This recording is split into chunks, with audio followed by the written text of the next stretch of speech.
जिसका नाम है रमजान, आया महीना वो के जिसका नाम है रमजान।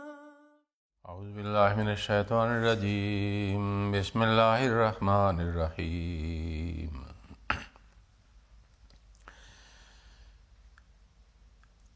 الذين يؤمنون بالغيب ويقيمون الصلاة ومما رزقناهم ينفقون.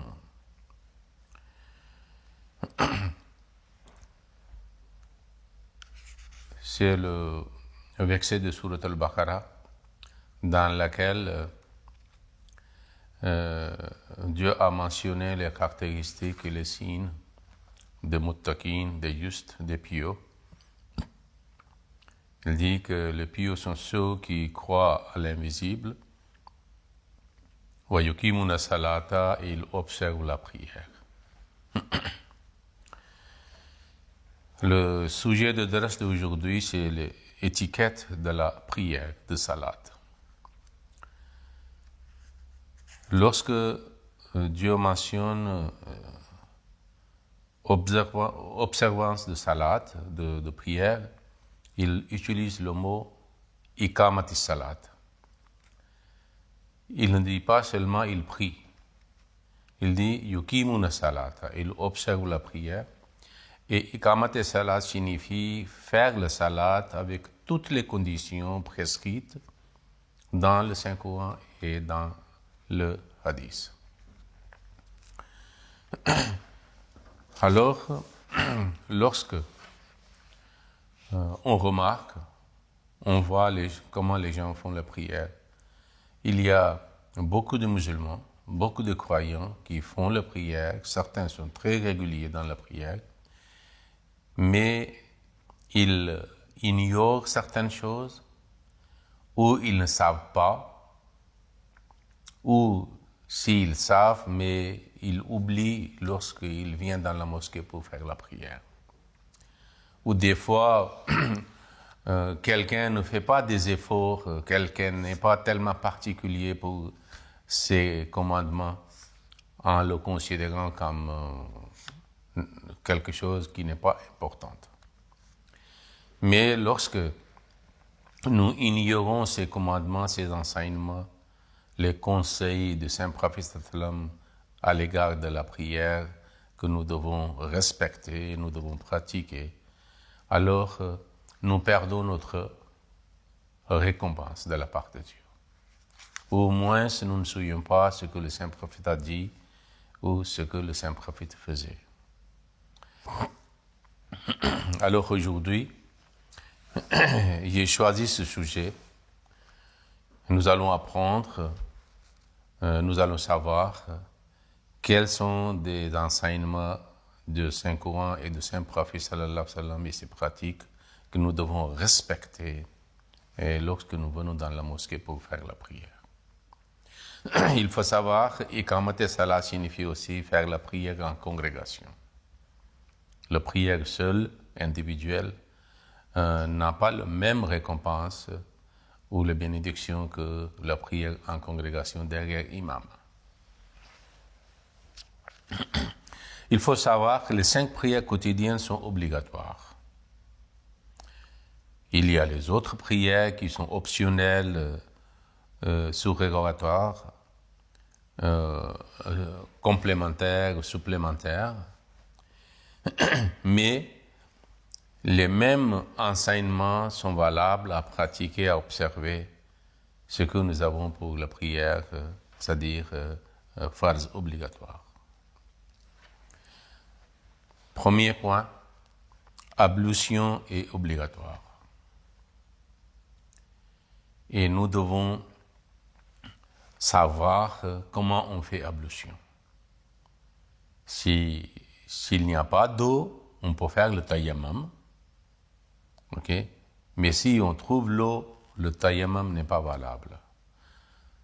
Tayammum signifie vous frappez votre main sur le mur, sur une surface quelconque, sur la table, ok, et puis vous, c'est-à-dire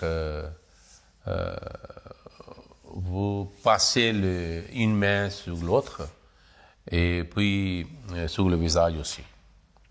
Ok? Il y a certains qui font comme ça aussi. C'est-à-dire sur les coudes. Mais quand on fait ablution, on doit laver chaque partie que nous devons laver dans l'ablution 3 fois au moins. Ok, 3 fois, c'est mentionné. Laver les mains c'est-à-dire la main complète, et puis on passe c'est-à-dire l'eau dans la bouche pour laver la bouche, puis dans les narines, puis le visage complet nous devons laver avec c'est-à-dire l'eau, et puis jusqu'à coude, le bras. Toujours d'abord la partie droite, puis la partie gauche. Puis nous faisons le massage sur la tête, tout en mettant le doigt d'index dans les oreilles et on passe les pouces derrière les oreilles. Et puis, c'est-à-dire, on passe le main autour du cou. Et puis on lave le pied droit et puis gauche. Le Saint-Prophète sallallahu alayhi wa sallam pénétrait son petit doigt, c'est-à-dire dans c'est-à-dire orteil, ok, et pour bien laver, parce que et le main aussi quand il lave, il passait les doigts dans le main pour faire une bonne ablution. C'est la préparation pour la prière. On lave les parties du corps qu'on utilise pour faire quelque chose. Donc, s'il y a le saleté de péché que nous avons commis, une erreur quelconque, on lave. Symboliquement signifie que je me rends auprès d'Allah en état de pureté et de purification. Maintenant, une autre chose qui est très essentielle est dans la prière, quand on est dans la congrégation, que les fidèles doivent être dans les rangées, doivent être alignés. Okay? Les rangs doivent être droits.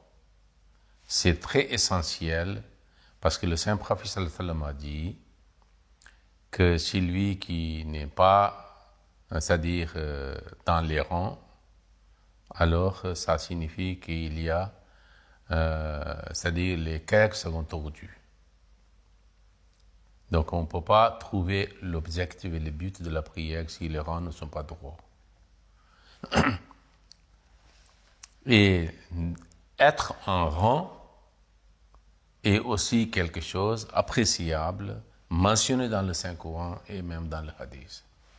Concernant les rangs dans la mosquée, nous trouvons que le Saint-Prophète sallallahu alayhi wa sallam dit « Law ya'lam an-nasu » si les gens savent, « Ma fi nida'i wa safil awwali » la récompense qu'on peut avoir en faisant azan, appel, et c'est-à-dire de s'asseoir dans le premier rang. Si les gens savent la récompense de la part de Dieu de ces 2 actes, de 2 choses, il était dans l'état de conflit, ok? Que chacun a envie d'être le premier rang, avec une rivalité, ok? Il a dit que puis, pour résoudre le problème de conflit, ils font tirage au sort. Que chacun dit que c'est moi qui veux être dans le premier rang. Et puis au tirage au sort, on décide qui peut choisir le premier rang. C'est-à-dire tellement la récompense de la part de Dieu. Mais souvent nous ignorons. Des fois, quelqu'un vient dans la mosquée, au lieu de choisir le premier rang, il est dans le dernier, à un côté quelconque de la mosquée, et il est assis, il est debout. Mais il ignore complètement la bénédiction et la récompense d'être dans le premier rang.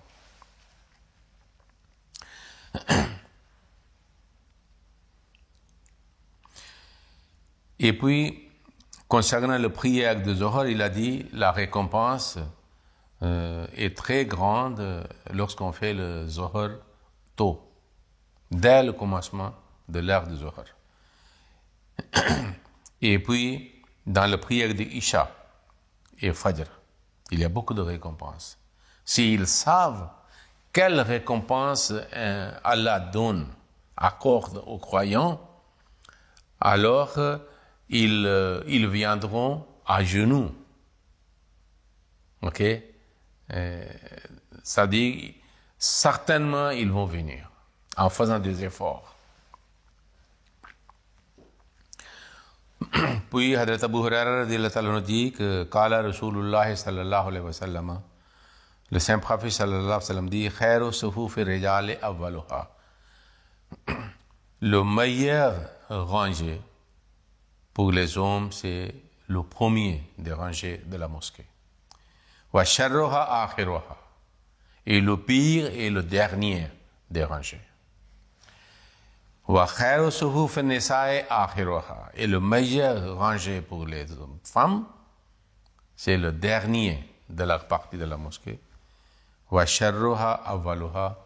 Et le mauvais, le pire est le premier, c'est-à-dire accordé pour les femmes pour faire la prière. Il faut savoir, à l'époque de Saint Prophète sallallahu alayhi wa sallam, quand il n'y avait pas la possibilité de construire une chambre, une salle séparée pour les dames, au départ, les dames priaient la deuxième partie derrière les hommes, c'est-à-dire leur prière. Okay? Donc, comme dans la prière, l'objectif est de se concentrer pour Allah et dans la prière, alors la dame qui est à la distance, plus grande distance que les hommes, c'est-à-dire elle peut prier avec beaucoup plus de tranquillité. C'est pour cela que le Saint Prophète dit. Mais il a toujours mis accent sur les rangées. Puis Hadrat Bara bin Azib radiyallahu ta'ala anhu rapporte que le Saint Prophète sallallahu alayhi wa sallam a dit Inna Allah wa malaikatahu yusalluna ala safil muqaddami. Que Allah et ses anges envoient leur bénédiction, demandent la bénédiction de Allah. Les anges et Allah lui-même donnent la bénédiction à ceux qui sont dans le premier rang. Voyez combien de récompenses. Puis une fois, le Saint Prophète sallallahu alayhi wa sallam, c'est-à-dire un compagnon, Irbaz bin Sariya, il dit Kanna Rasulullah sallallahu alayhi wa sallam kana yastaghfiru li-saff al-muqaddami thalathan wa lis-sani marratan.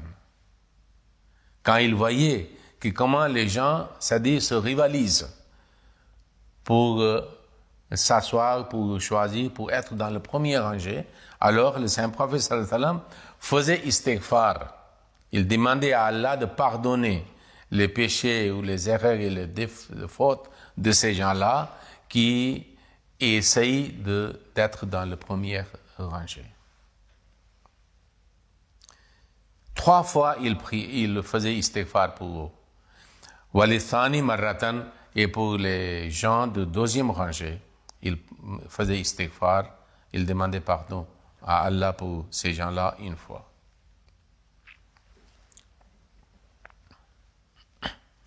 Et puis d'être en rang est tellement important que Allah dit, le Saint Prophète sallallahu alayhi wa sallam a dit Man wasala safan wasalahullahu. Celui qui est dans le rang, qui est lié avec l'autre. C'est-à-dire le rang est aligné, il fait droit. Celui qui le fait, il a la liaison avec Allah. Il est lié avec Allah. Il est attaché avec Allah. Waman kata safan, et celui qui a coupé le rang, il est assis, c'est-à-dire il est debout de façon que le rang n'est pas lié l'un avec l'autre. Chaque personne doit être liée, attachée avec l'autre. Alors celui qui a rompu ce rang, cette rangée, alors il est coupé de Allah. Voyez, c'est quel avertissement. Donc nous devons être très actifs et vigilants. Que lorsque nous sommes dans la prière, dans le rang, donc est-ce que nous sommes alignés ou non? La rangée est droite ou non? Et chaque fidèle doit être, c'est-à-dire collé avec le fidèle à droite, à gauche. Et ainsi, nos rangs sont droits.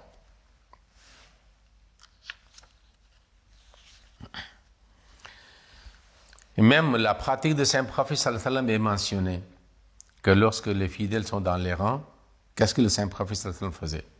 Hazrat Bara bin Azib radiyallahu ta'ala nous rapporte Kana Rasulullah sallallahu alayhi wa sallam yatakhallalu sufufa min nahiyatin ila nahiyatin yamsahu manakibana wa sudurana. Que le Saint-Prophète sallallahu alayhi wa sallam, des fois, il marchait entre les rangs, ok, d'un côté jusqu'à l'autre. Par exemple, de droite à gauche, par exemple, entre les deux rangs, en voyant si les rangs sont droits, il n'y a pas quelqu'un qui est un peu avant ou un peu derrière, c'est-à-dire qui rompt le rangé. Alors, il dit qu'il marchait, et puis il, c'est-à-dire, touchait par sa main nos épaules et nos poitrines. Que par la poitrine, quelqu'un ne peut pas être un peu avant les autres rangs. Et par les épaules, en voyant que si les épaules d'un croyant, c'est-à-dire touchent l'épaule de l'autre croyant. Ainsi, ils sont serrés, les rangs sont serrés et puis sont droits aussi. Et puis il disait, La takhtalifu fatakhtalifu qulubakum. Vos rangées ne doit pas être tordues. Parce que si vous le faites, vos cœurs seront tordus. Voyez, l'état physique de l'homme affecte l'état spirituel de l'homme. Parce que si quelqu'un fait le sciemment, il n'est pas collé avec quelqu'un, il n'est pas droit avec ceux qui sont à droite, à gauche, ça signifie il voulait avoir une distinction, qu'il n'est pas comme les autres, il n'est pas mêlé avec eux, ok? Il n'essaye pas de rendre les rangées droites. Donc c'est pour ça qu'il a dit que vos cœurs auront le problème. C'est le problème de cœur qui vous fait manifester que votre rang n'est pas droit.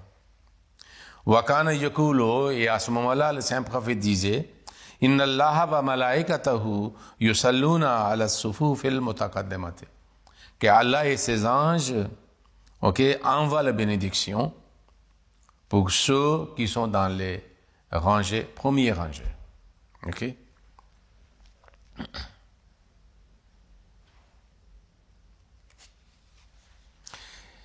Et maintenant, des fois, si quelqu'un néglige et il y a une place vide à cause de négligence de certains croyants et quelqu'un vient pour le remplir, ok, il y a aussi la récompense. Hazrat Aïcha radhiyallahu ta'ala anha rapporte que le Saint-Prophète sallallahu alayhi wa sallam a dit Inna Allaha wa malaikatahu yusalluna ala allazina yasiluna sufufa.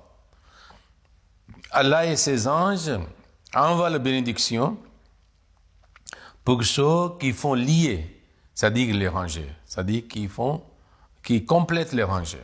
Il n'y a pas d'interruption, il n'y a pas de place vide. Et celui qui remplit le trou, la place vide, alors Allah lui accorde un rang d'élévation. En ce qui concerne les rangs et les rangées et d'être alignés, il est aussi mentionné dans le Saint-Coran. Allah mentionne les croyants, les compagnons du Saint-Prophète sallallahu alayhi wa sallam et les groupes, les jama'at de Sahaba et les jama'at de ceux qui sont actifs, ok, pour les actes d'adoration et pour qui sont les mujahids, les combattants pour la cause d'Allah. Dieu dit dans la sourate As-Safat, vous voyez, le nom du chapitre c'est Safat, c'est-à-dire ceux qui sont dans les rangs. Il dit Was-Safat saffan fazajirat zajran fattaliyat zikran. Par ceux qui se rangent en rang serré. C'est-à-dire, Allah jure au nom de ceux qui sont dans les rangées. Puis, qu'est-ce qu'ils font? Ils ne sont pas seulement dans les qui se rangent en rang serré. Il a dit, ils répondent, c'est-à-dire, ils repoussent le mal vigoureusement. C'est comme une armée spirituelle pour le bien-être du monde, pour inviter les gens pour faire le bien et eux-mêmes ils pratiquent. Donc, ils marchent tous ensemble dans les rangées. Ils sont alignés. et puis il récite le Coran comme un rappel. Donc les activités des croyants fidèles sont aussi, c'est-à-dire dans les rangs comme l'armée d'un peuple ou d'une nation. Quand ils font, c'est-à-dire leur activité, ils sont dans les rangs, alignés, droits, bien serrés.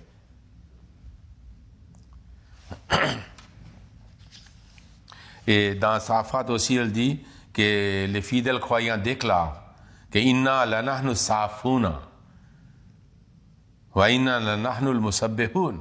Ça veut dire quand ils font la glorification et la prière, il dit que, c'est-à-dire nous nous tenons rangés en range. Ok? Donc Allah aime beaucoup que les croyants, comme une armée spirituelle, soient aussi dans les rangs. Voyez, dans Surah Saf, le Saint-Prophète, Allah dit Inna Allah yuhibbul ladhina yuqatiluna fi sabilihi saffan ka'annahum bunyanun marsus. Okay?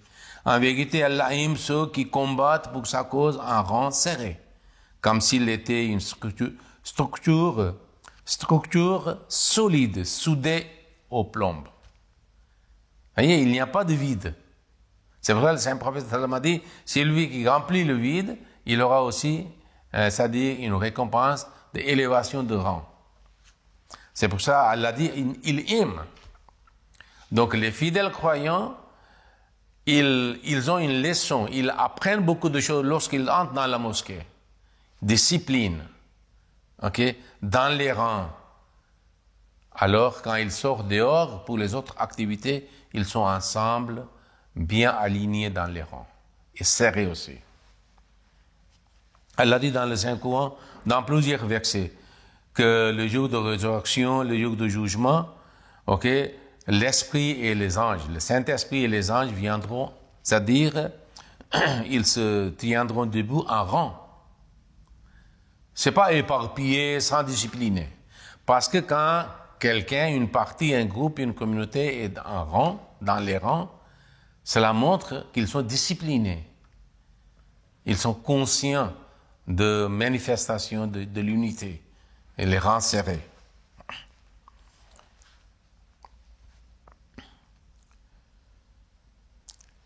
Il y a un autre hadith, parole de Saint-Prophète sallallahu alayhi wa sallam, عن أبي أمامة قال رسول الله صلى الله عليه وسلم إن الله وملائكته يصلون على الصف الأول قالوا يا رسول الله وعلى الثاني قال إن الله وملائكته يصلون على الصف الأول قالوا يا رسول الله وعلى الثاني قال إن الله وملائكته يصلون على الصف الأول قالوا يا رسول الله وعلى الثاني قال وعلى الثاني. Voyez l'importance de première, c'est-à-dire la prière de premier rang. Que le Saint-Prophète sallallahu alayhi wa sallam dit que Allah et ses anges envoient la bénédiction à ceux qui sont dans le premier rang. Bénédiction sur le premier rang signifie ceux qui sont dans le premier rang. Alors les compagnons disent que Ya Rasulallah est sur le deuxième rang. Le Saint-Prophète a répété la même chose, que certainement Allah et ses anges envoient les bénédictions sur le premier rang. Puis ils ont demandé deuxième fois, Kalu Ya Rasulallah ala sani pour le deuxième rang, sur le deuxième rang. Le Saint-Prophète a répété la même chose, que Allah et ses anges envoient les bénédictions sur le premier rang, que ceux qui choisissent, c'est-à-dire le premier rang de la mosquée pour faire la prière. Après la troisième fois, lorsqu'ils ont dit wa ala sani et sur le deuxième saf, les gens du deuxième saf, il a dit wa ala fani, oui, sur le deuxième saf aussi. Donc, c'est-à-dire l'accent est mis par le Saint-Prophète sallallahu alayhi wa sallam à 3 reprises. Okay? Que Allah et ses anges envoient la bénédiction sur le premier rang des gens qui sont sur le premier rang. Vous voyez, nous ne devons pas ignorer la récompense. Le Saint-Prophète a, c'est-à-dire répéter cette parole pour inculquer à nous l'importance d'être en rang et aussi le premier rang.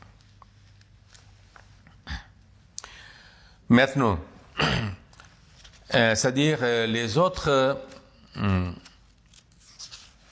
étiquettes de la prière.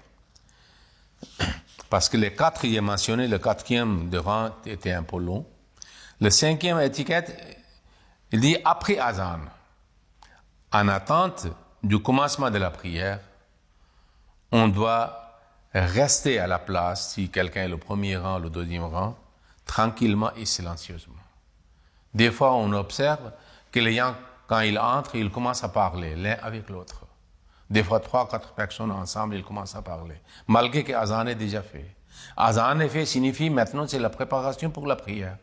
On fait ablution, on entre dans la mosquée et on choisit une place, pourquoi pas le premier rang, si le premier rang, puis le deuxième, puis le troisième, et puis qu'est-ce qu'on fait? Silencieusement, on fait le zikr, on fait Duroud Sharif, on fait istighfar. Ou, c'est-à-dire, on fait le nafal. Si il y a la prière qu'avant le farz, il y a le sunnat, nous devons faire le sunnat, et puis tranquillement, nous devons attendre la prière, que l'imam vient, il commence la prière, et en attendant, on fait le zikr. S'il n'y a pas le sunnat, on peut faire le nafal aussi. Ok?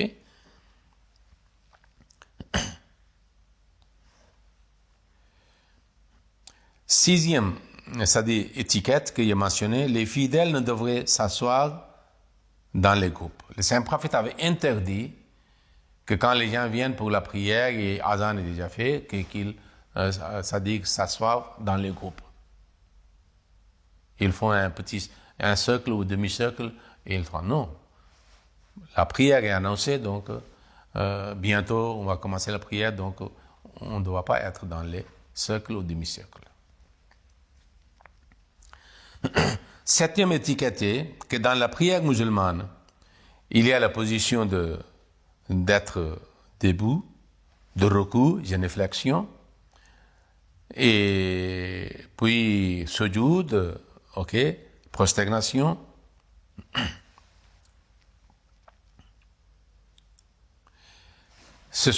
Nous devons essayer de faire ces postures complètement et parfaitement. Des fois, les gens font des rukus et le sujoud, ou la position d'être debout après le ruku, c'est-à-dire qu'il n'est pas complète. Moitié, un demi-posture, et puis on commence à deuxième. Quand vous êtes dans le ruku, nous sommes dans le ruku, nous devons être dans le ruku complètement. Dans le sujoud complètement. Ok? Et ainsi, il y aura la sérénité, la tranquillité, et attentivement, nous pouvons faire les prières qui sont prescrites pour le sujoud, pour le ruku, pour la position de debout ou de position d'assise. Huitième étiquette est après le salat, farz. Le Saint-Prophète sallam a mentionné plusieurs fois que les fidèles doivent faire le tasbihat. Il y a certaines prières. Par exemple, on doit faire istighfar 3 fois. Astaghfirullah rabbi min kulli zambin wa atubu ilayh. Allahumma inni ala zikrika wa shukrika wa husni ibadatika. Et puis, certaines prières qui sont mentionnées, c'est-à-dire dans la prière. Allahumma anta salam minka salam wa tabarakta ya dhal jalali wal ikram. Et puis, tasbihat, subhanallah 33 fois, alhamdulillah 33 fois, et Allahu Akbar 34 fois. Et après, on peut changer la place pour faire le sunnat ou le witr ou le nafal. Et puis, on a fait la prière. Mais tout de suite après la prière, il y a certains qui commencent à parler. Maintenant, il y a le téléphone dans les poches. C'est-à-dire une mauvaise habitude que des fois, après le salat, on commence à... Il y a certains, même avant le salat, ils consultent leur téléphone. Et tout de suite, après le salam de l'imam, on consulte le téléphone. On n'est pas dans l'ambiance spirituelle. Ok, notre conscience était ailleurs, avant le salat aussi, après le salat aussi.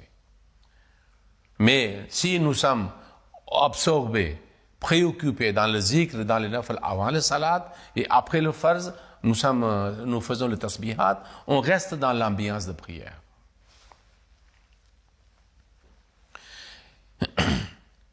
Et puis, quand on finit la prière, chacun, tranquillement, silencieusement, Après le tasbihat, on fait le sunnat ou le witr ou le nafal. Okay. Sans parler, c'est-à-dire entre nous. Parce que si quelqu'un ne doit pas faire le sunnat, ou il ne doit pas faire le nafal, mais si deux ou trois personnes parlent, il dérange les autres. Il est difficile d'être attentif et concentré lorsque les autres sont en train de parler. Et des fois, le téléphone sonne aussi, qui dérange tout le monde. Donc, il vaut mieux de laisser le téléphone dans la voiture ou dehors, ou mettez à mode avion ou silence. Okay.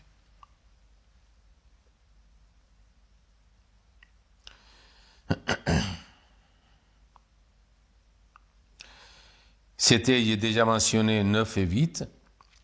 Pas de bruit et respecter les présences des autres qui sont en train de faire le zikr ou en train de faire le nafal ou le sunnat. Le 11e est qu'on doit être très prudent avant la prière fard ou après. Que lorsque nous entrons dans la mosquée, choisissons une place dans les rangs, ou après la prière, c'est-à-dire nous changeons notre place, nous devons être très prudents, okay, dans la mosquée, que nous ne devons pas passer devant quelqu'un qui est en train de faire la prière. Il faut savoir que c'est une grosse bêtise. Quand nous passons devant quelqu'un, oui, à la distance, qui n'est pas la place de sa prière, c'est une autre chose. Mais si quelqu'un parle, il dérange. Le Saint-Prophète sallallahu alayhi wa sallam a averti. Dans un hadith, nous trouvons que le Saint-Prophète avait dit que si quelqu'un insiste de passer devant quelqu'un, il peut l'arrêter par la main. Et puis il a dit que c'est lui qui insiste, que shaitan ou il est shaitan. Voyez, tout à l'heure il a prié, mais le Saint-Prophète l'a traité shaitan. Pourquoi? Parce que shaitan est celui qui nous éloigne de Dieu, qui est loin de Dieu et qui éloigne les autres dieux. En passant par quelqu'un qui est en train de faire la prière et qui détourne son attention, il n'est plus concentré, alors il a éloigné ce fidèle de Dieu. Il est difficile de se concentrer. Et quelqu'un est concentré et maintenant quelqu'un vient le déranger, alors c'est pour ça que le Saint-Prophète est de shaitan. Il est shaitan. Donc nous ne devons pas faire, nous devons être très prudents. Ok? Que, c'est-à-dire ainsi, il y aura une sérénité et l'ambiance paisible, c'est-à-dire digne des actes d'adoration et c'est-à-dire augmenter notre spiritualité. Et puis la posture que nous faisons doit être avec toute sérénité et lentement. C'est pas que quelqu'un est en train de rater le train et il dépêche pour faire terminer la prière. Et puis, une étiquette de prière est aussi qu'on doit faire la prière en comprenant les mots et les prières que nous prononçons dans les différentes postures. Et nous devons prononcer ces mots. Des fois, les gens sont assis comme quelqu'un en train de étudier, c'est-à-dire lire un livre. Mais non, il faut prononcer avec la bouche, avec la langue, ces mots. Et lorsqu'on est derrière l'imam, en prière obligatoire, Surat Fatiha, lorsque l'imam récite, okay, pour le Fajr, Maghrib et Isha, les fidèles doivent répéter derrière lui les mots de Surat Fatiha. Et après, attentivement, il doit écouter le Coran. Une fois, le Saint-Prophète sallallahu alayhi wa sallam avait vu qu'il était dans la mosquée après la prière, il est venu en retard et il a complété sa prière très vite et il a voulu joindre le Saint-Prophète. Le Saint-Prophète a dit, est-ce que vous avez prié? Il a dit, oui, j'ai prié. Il a dit, non, vous n'avez pas prié. Priez. Il a fait deuxième fois, troisième fois, mais il répétait les mêmes choses. Il ne savait pas comment faire la prière. Puis le Saint-Prophète a dit, il faut faire chaque posture complètement. Et puis, lire les mots et les prières de chaque posture. Réserver pour chaque posture. Okay? Donc, c'est ainsi que nous devons le faire. Une fois, le Saint-Prophète sallallahu alayhi wa sallam a dit, le pire voleur de tous est celui qui vole sa prière. En attendant cela, les compagnons ont demandé au messager d'Allah sallallahu alayhi wa sallam, comment se fait-il que la prière soit volée? Le saint prophète a répondu que son recours et sa prosternation ne soient pas complètes. Il fait va-et-vient. Le Messie premier l'Islam dit que comme le poule picore, tac, tac, tac, et la prière est finie. Okay? Le Messie premier l'Islam a dit qu'il y a 3 sortes de prières. As-salat bil-jasad, de notre constitution physique, il y a différentes postures physiques. Le deuxième, par la langue, as-salat bil-lisan. Notre langue prononce certains mots qui sont réservés, c'est-à-dire pour certaines postures. Et ainsi, notre langue aussi fait la prière avec notre constitution physique. Et puis, salat bil-qalb. Notre cœur aussi fait la même chose. Okay? Notre cœur est aussi dans l'état de debout devant Dieu. Il se prosterne, il s'incline pour faire le recours en position assise. Et ainsi, notre existence complète, entière, fait la salade. Notre corps aussi, notre langue aussi, et notre cœur aussi. Et ainsi, nous pouvons faire une perfection de salade, de meilleure façon. Ce sont les étiquettes de la prière qui sont très nécessaires. Okay? Que Allah nous donne la compréhension et la possibilité et de pratiquer ces enseignements de Saint-Coran et du Saint-Prophète pour que nous puissions faire nos salades de meilleure façon possible. Amin. Allahumma salli ala Muhammadin wa ala ali Muhammadin.